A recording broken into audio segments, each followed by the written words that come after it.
하나님의 심판과 추상 같은 명령이 들려지기 전까지는 이스라엘은 자신의 상태나 자신의 운명을 전혀 알지 못하는 소경이자 어둠에 삼켜진 종교 사회라는 것을 우리가 알 수 있습니다. 풍요로운 경제력이나 막강한 군사력으로 이스라엘은 그 화려함과 힘을 자랑했지만 그 이스라엘의 어두운 이면이 예언자의 눈과 입을 통하여서 적나라하게 드러나므로 하나님의 심판이 돌이킬 수 없이 불가역적으로 정해질 수밖에 없다라는 거예요.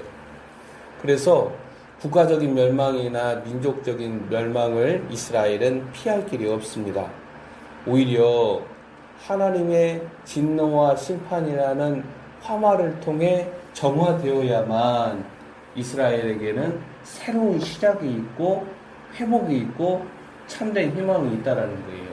우리 한국 사회도 한국 교회도 하나님의 심판의 화마를 통하여서 깨끗해지지 않는 한 회복이나 부흥을 말할 수 있는 게 아니에요.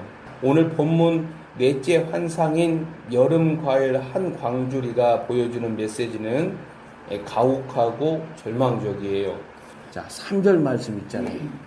그날의 궁전의 노래가 애곡으로 변할 것이고 곳곳에 시체가 많아서 사람이 잠잠히 그 시체들을 내어버리는 아주 창업한 현실을 마주할 수밖에 없다라는 거죠. 확고부동한 하나님의 의지를 드러내는데 나의 백성 이스라엘이 끝났다라는 거예요. 하나님은 내가 이스라엘을 다시는 용서하지 않겠다라고 말씀합니다. 그리고 여기에 딸려 나오는 심판 내용이 4절, 5절, 6절 그 아래 10절 하반절에 국가적 민족적인 비통함과 통곡에 이르게 됩니다. 자, 이런 지경에 이르면 이스라엘은 신명기 8장 3절에 어떤 말씀이 나와요? 사람이 빵으로만 사는 게 아니고 하나님의 입에서 나오는 모든 말씀으로 살 거라는 이 진리를 뼈아프게 배우는 거예요. 자, 이스라엘의 막강한 군사력이나 풍요로운 경제력은 엄청나게 많은 빵이에요. 자, 근데 이 이스라엘에 가지고 있는 수많은 빵은 여호와 하나님이 보실 때 어떻다라는 거예요?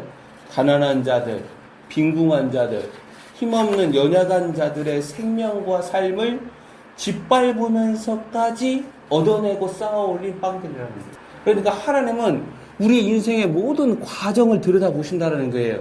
이스라엘의 이 막강한 국방력과 풍요로운 경제력은 하나님이 주신 축복이 아니라 너희들이 너보다도 가난한 사람, 힘없는 사람, 억울한 사람, 연약한 사람, 이 사람들과 상생하면서 그들에게 네 몫을 공정하게 돌려줌으로써 사회적 차원의 거룩을 일으켜야 하는데 이스라엘은 그러지 않았다는 거예요.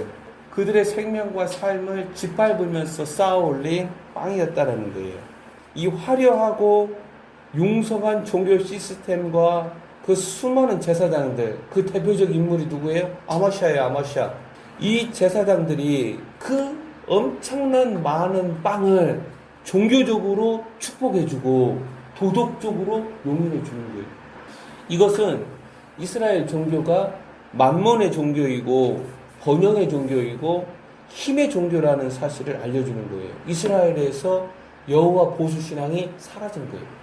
여호와 하나님의 이름이 아니라 하나님의 말씀에 순종이 아닌 빵을 찬양하며 질주하는 인생, 빵을 위해서 내가 더 많은 빵을 갖기 위하여서 여호와 하나님마저도 이기적으로 이용하는 인생이 당하는 끔찍한 결말이 바로 이스라엘의 운명이라는 거예요.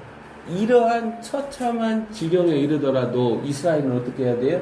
하나님께로 돌아와서 하나님의 말씀을 간절히 찾아야 되고 또 하나님의 얼굴을 구해야 돼요. 수월에 가까이 나아가더라도 하나님은 상한 갈 때나 꺼져가는 등불을 끄지 않으니까 내 인생이 스물에 떨어져서 끝장나는 그 끝자락에 걸쳐있다 하더라도 하나님은 뭐예요? 기꺼이 능히 구원하시는 하나님이시다. 이렇게 비참해지더라도 내가 다시 주의 얼굴을 구합니다. 그게 믿음이고 그게 신앙이라는 거예요. 자, 8장 12절에 보면 이 이스라엘이 하나님의 말씀을 간절히 찾는 그런 정황이 포착되어 나타납니다. 하지만 이 마저 허락하지 않는 영적 기근이 우리라고 선언이 되고 있다는 거예요. 하나님께서 이스라엘 위로 영적 기근을 보내시겠다라고 말씀합니다. 11절 하반절에 보세요. 밥이나 물이 없어 배고픔과 목마름이 아니라 지금 어때요? 제일 잘 먹고 잘 놀고 잘 살아요. 그 목마름이 아니라 주의 말씀을 듣지 못하는 배고픔과 목마름이 전면에 나타납니다. 하나님과의 관계가 끊어집니다. 사람들이 주의 말씀을 찾으려고 헤매고 떠돌아다녀도 영적인 양식, 생명 양식을 말하는 거예요. 그 양식을 찾지 못하면서 이스라엘의 젊은이들이 쓰러질 것이라고 선언이 됩니다. 그 시대나 그 세대가 하나님의 영의 양식, 하나님의 음성을 듣지 못하니까 어떻게 되는 거예요? 이스라엘 왕 사울이 아무리 하나님을 찾고 부르짖고 매달려도 하나님의 응답을 듣지 못하니까 누구를 찾아갑니까? 신접한 여자를 찾아가듯이 지금 북이스라엘은 어떤 거예요? 사마리아의 부끄러운 우상들을 의지한다는 종교 시스템으로 전락해서 죽어버린 부엘세바 제단을 의지를 합니다. 사람은 반드시 이렇게 돼요. 하나님의 학교와 사탄의 학교는 문 하나로 나누어져 있다니까요. 문 하나로. 우리는 중립지대가 없다니까요. 이스라엘은 부엘세바든 베델이든 길갈이든 종교적인 성지를 찾아다니면서 제단을 쌓고 또 엄청난 예물을 드리면서 하나님을 달래려고 하지만 하나님의 구원 사건을 경험하지 못하고 오히려 뭘 경험하는 거예요? 하나님의 말씀이 이스라엘을 피해버리는 것을 경험을 하는 거예요. 그게 뭐예요? 기근이 온다는 거예요. 우리가 하나님을 피하는 게 아니라 하나님이 우리를 외면하는 거죠. 하나님이 우리를 피하는 거예요. 하나님의 낯을 피해서 누가 유리방황하죠? 살인자 가인의 운명.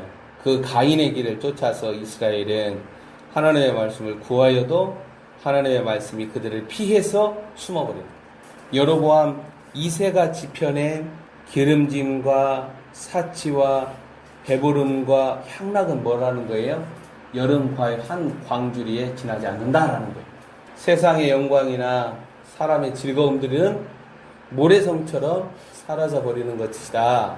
아래 세상에서 사람이 풍성한 빵으로만 살지 않고 하나님의 입에서 나오는 모든 말씀으로 산다는 무서운 진리를 경험하는데 이스라엘은 어떻게 경험합니까? 영적 기근으로 주님의 음성을 생명의 양식을 얻지 못하는 죽음 현상으로 이 진리를 배운다는 거예요. 이게 비극이라는 거예요. 하나님이 세상을 박살내는 게 아니라 교회를 박살내는 거예요. 우리는 착각을 해요. 하나님은 자신의 백성을 때리지 않는다. 예언서를 몰라서 그러잖아요. 나는 때리는 자다. 하나님의 칼은 칼집에서 뽑혀지면은 만족하리만큼 피를 취하지 않는 한 다시 칼집에 들어오지가 않아요. 악인도 그 행하는 모든 일에 적당하게 하나님이 지으셨는데 하나님의 진노와 심판은 멈출 자가 없는 거예요. 정리합시다. 하루하루 몸이 건조하게 반복되는 일상이라도 하루하루는 날마다 내리는 하늘의 이슬로 시작이 됩니다. 우리 안에 그리스도라는 만나, 이 감추인 만나예요. 이게 우리 안에 있는 숨은 그리스도가 감추인 만나예요. 이 생명 양식으로 하나님 앞에 머무르는 경건으로 준비되어야 한다는 거예요. 영적 기근 심판은 북이스라엘만 겨냥하는 게 아닙니다. 일상에서 주어지는 하나님의 이슬, 영적인 만나를 간과하고 무시하고 경청하지 않는다면 어느 민족, 어느 나라에도 이 영적 기근이라는 심판은 임한다. 그래서 영적 기근이 교회로부터 시작된다. 2020년 우리 안에 거하시는 그리스도는 마르지 않는 생수의 근원이시고 풍성한 영적인 만나이며 생명의 양식이다. 이 그리스도를 먹고 마시는 믿음의 사람들이 되기를